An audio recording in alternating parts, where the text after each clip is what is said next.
Don't make that face when you pan I'm trying down, to make my face move because I can't speak. I can't feel my nose. 30. Oh, he's wrong. Hey, so we are here at Black Tooth Brewing Company, famous Black Tooth Brewing Company, at their original Sheridan location in Sheridan, Wyoming, filming a very special episode of The Backyard. So the last couple years, we've spent most of our time filming outside, doing outdoor activities because we had to be outside for reasons that we all know. But today, we're going to go inside for the first time on the show, and we're going to learn a little bit about the history of Black Tooth, the brewing process, and what makes a place like this tick. So are you a fan of Black Tooth? Huge fan of Black Tooth. I love the tap room. Yep. Okay. Love the experience that you get here every time. Right. So I am, really feel like this is a part of me, this place. My very first time in Wyoming, coming from Canada, was the night these guys opened. Really? So you could say it's in my blood, not in any legal way where I can't drive home, but it's there. It's flowing through me. Sure. Like in a figurative manner. So today we're gonna meet with Clay Stoner. He's the head brewer here, good friend of mine. He's gonna take us through the process. We'll meet with Tim Barnes, co-founder, and then we have a little surprise in store for you. So someone who's not particularly fond of beer, not that you have like a dislike for it, but you just don't like it, right? Yeah. So we know that. We are gonna do a blind taste challenge. You versus me in this one-on-one throwdown. Okay. So I'm fairly confident that I will destroy you in this challenge. Someone who doesn't like beer and an expert who, again, has Black Tooth in a figurative sense flowing through his veins. So you're pretty confident. Are you excited? I am very excited. Okay. I think I'll give you a challenge. We'll see. Yeah. I don't think so, but that's part of the fun. I wouldn't fight fair because I would probably lose. We'll see what happens. Why are we outside? I'm not sure. It's Waiting on you. freezing. Let's go. Okay. Okay. I would hold this door for you, but I'm extremely cold. What a gentleman. Seriously? So Sean's super competitive. He's trying to bait me into this contest. I can feel it. But I really want him to lose. Okay. So I'm going to replace me with the brewmaster, being you. Great idea. And you're going to put him in his place. Easy. Hey, Sean. Hey. Oh, hey. Yeah. Am I in this? Sit on down, yeah. I'm just getting some tums. We have a competition going up. So, Clay, how long have you been here brewing at Black Tooth? Coming up on 7 years right now. 7 years. How long have you been the head brewer here? About the last 3.5. So that's pretty exciting, change from, you've only had 2 brewers in the whole 10 plus years in the history of Black Tooth Brewing Company, so it's a lot of continuity. But things have changed a little bit in your time here. Correct. Tell us about some of the new product that you brought on board when you took over. So some of the new fun stuff that I've been able to bring to the table just kind of stems on the type of beers that I like making. Some of them root from my homebrew days with kind of the funner, more kind of explorative type styles to more just like 2 style, the way it should be. And so kind of the 2 examples of those would be peanut butter beer is one. It's a really fun chocolate, peanut butter. It's still beer, but it's also kind of a dessert, so real fun. And then the other one, which is just tried and true American Lager 307 Lager. It's a beer that is all about process. It's about using our facility to the best of its ability and doing everything right at the right point. So, would you say the American Lager is a good starting point for people who aren't familiar with craft?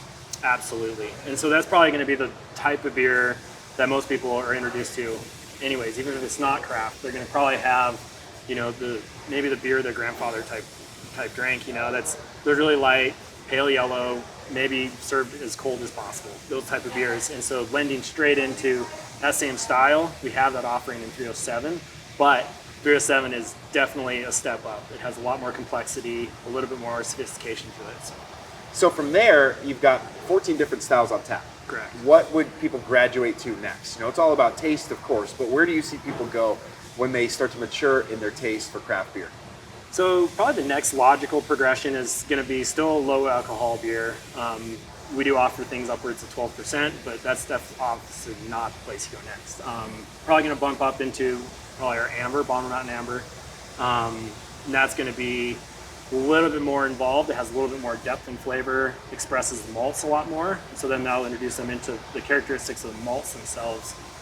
It doesn't overcomplicate things with the hops. The hops are there just for bitterness. And so that's a great progression. And then from there, going even darker, people can be exposed to a dark beer that's not quite a stout, and that's Saddle Bronc Brown. Again, more malt presence, a little bit more robust, yet still very approachable, very drinkable. When you mention 14%, what's that percentage that we hear a lot about? What does that entail? So all the beer is going to be ABV, and that's alcohol by volume. So that means for every 100%, so 100 ounces, there's going to be 4.6 ounces of pure alcohol in it. And so that's just a general expression of how much alcohol is in there. So as a consumer, you're also aware when you order a beer that's 8% alcohol, and you have one 16-ounce pint, that's going to make you feel a lot different than if you had a 4% 307. You can actually probably have two 4% 307s for the same amount of alcohol. So when you mentioned something like 14%, that's on par with a wine. Correct. So if you're drinking a 16-ounce glass of beer, that's 14.5%. That's like sitting there and drinking 16 ounces of wine. Right. Right. So you wouldn't recommend like 6 or 7 of those. No, most not people. for a good time. No. No. The first two might be fun. Right. Sure. No, and that's also a lot of times larger beers that are higher alcohol are served in a slightly smaller format. So we get maybe a 12-ounce glass. Sometimes they're even offered in a half of a 12-ounce, so you can order even a 6-ounce. Because at 12%, 6 ounces is still equivalent to a full-size beer. So Very cool. So we hear a lot of cool stuff happening in the background here today. We might be picking up a little bit on camera, but you're in a brew day.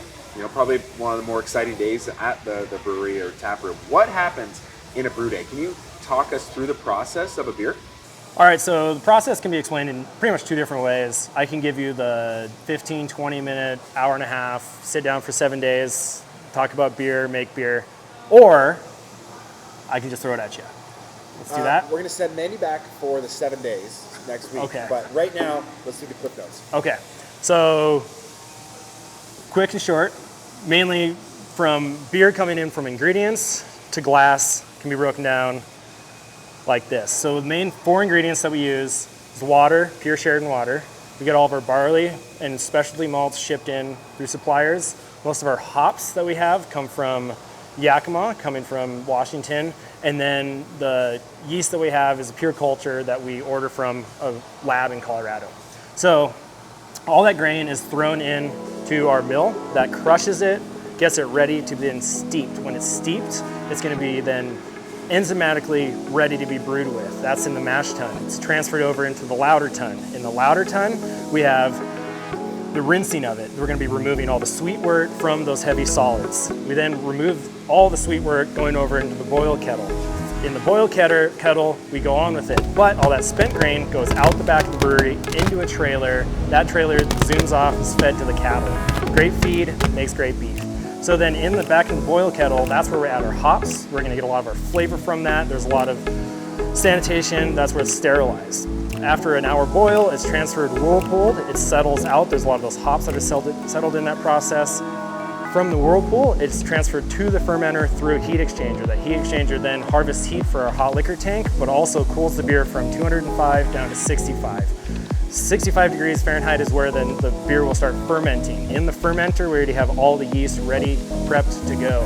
It's going to take about 7 to 8 days for most primary beers that we have, our flagships, to be done with fermentation, at which point we can then crash it, cool it down. Once it's cooled, we're going to take that beer, transfer it through a centrifuge. That applies enough gravity and filtration to the beer to make it from a young, slightly hazy beer to a beautifully bright, color-expressed beer going into the bright tank. Bright tanks is where we're going to then package. We're going to be kegging, canning. That's also where carbonation happens.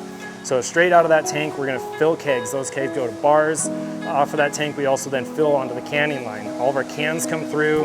They're pre-printed or labeled. They come down, they're rinsed, purged, filled, capped, dated, 6-pack stacked, and into the cooler. From the cooler, it's then shipped to distributors or to one of our tap rooms, to where it then lands right in front of you guys. How's that? You had me at yeast. So, I don't know about you, but I feel like a professional.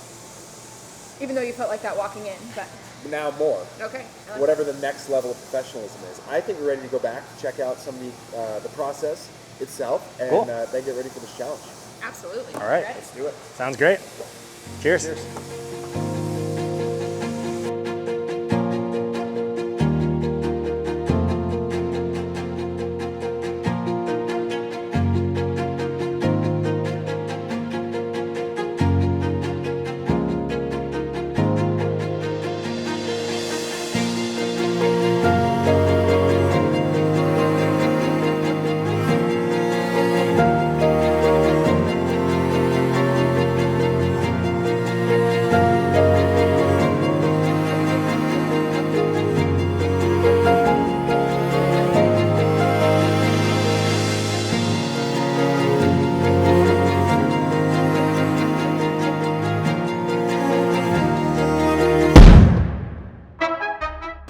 we have some unfinished business. We do.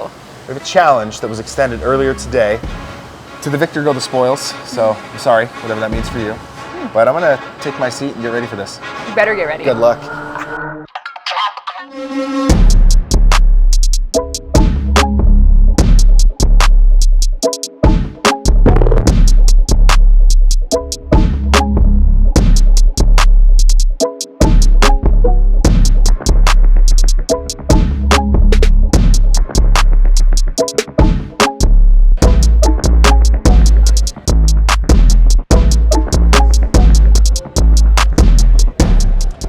Well, here we are. You ready? Showdown. That is a lot. Are you ready? You ready to do this? I'm more than ready. Okay, let's begin. So I thought I would just keep score, let you go first. Show your stuff. Oh, yeah, that's Perfect. Got a score sheet. that's nice. Yeah. Okay, Okay. well, let's do this.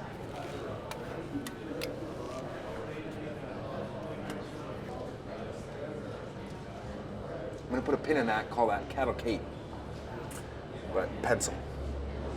Put a pencil with that. Not final answer though. No, maybe not.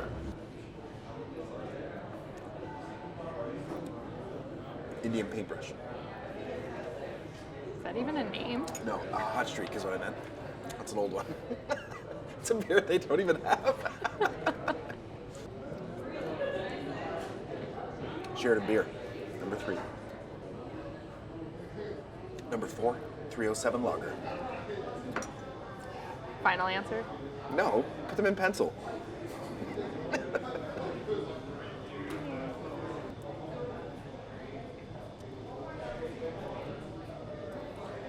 Shit. I don't know.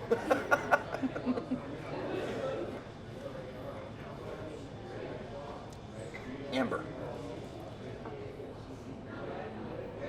Are you gonna like name ones that are on the list?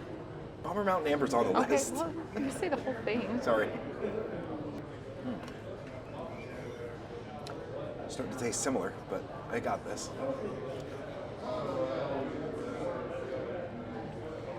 No smell. Might have COVID. I don't think you can say that. Probably can't say that. Oktoberfest, number 6. What? Did you already guess this one? I think these are the same.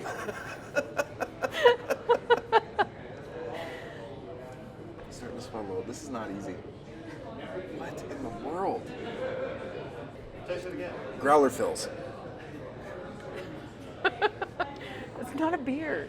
Number 7 is growler fills for sure. But the color, I know what it tastes like, but it doesn't look like I think it does. That is, I'm gonna wait on that. Go to number 8.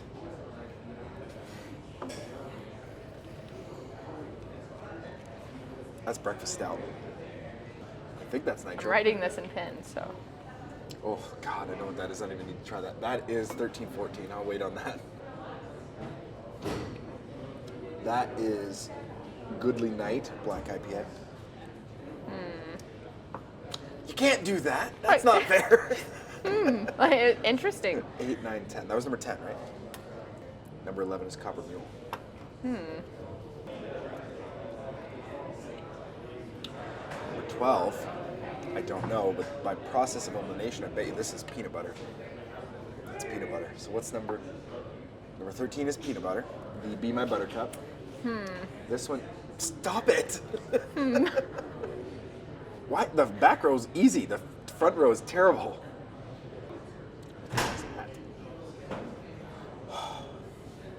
That one is Saddlebronc. No, it's not. It's not Saddlebronc. Shit. Yeah, Saddlebronc, number 12. Saddlebronc. Okay. What have I not done? The last one, am I missing number 7? You're missing 7. You did not tell me what 7 is. You know what? I think that's Bomber Mountain Amber. What number did I say was Bomber Mountain Amber before? 2 before that. 2 before that, so number 5. Yeah. That's number 5 is Sheridan College GPA.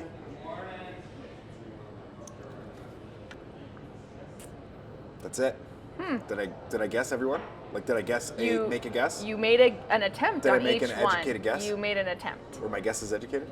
They were an attempt. I mean, I did a brewery tour today. You did. I'm feeling very confident that you're not going to win.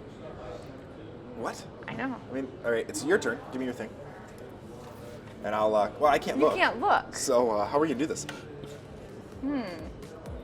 Oh, Wait, what is that? Is that exit music? You hear that? not for you. Definitely not for you. Well, who's coming?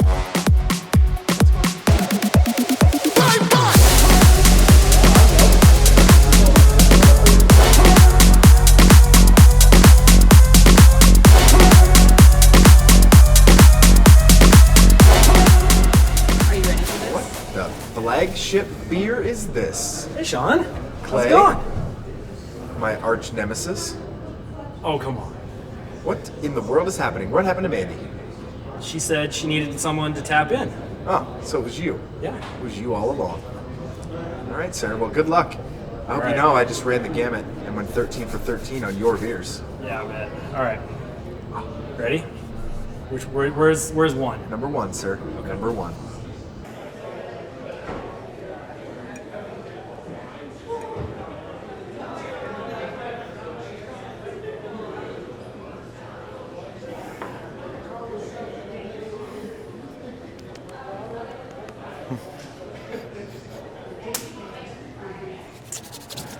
All right. I think I'm ready. Kettle Kate. Hot Streak. Sheridan beer. 307 lager. Sheridan College GPA.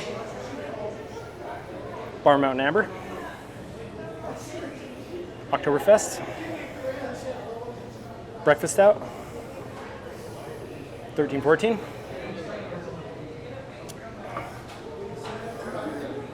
Goodly Night. Copper Mule. Saddle Bronc. And dessert, peanut butter. Be my buttercup. How's that? Impressive. Where'd Sean go?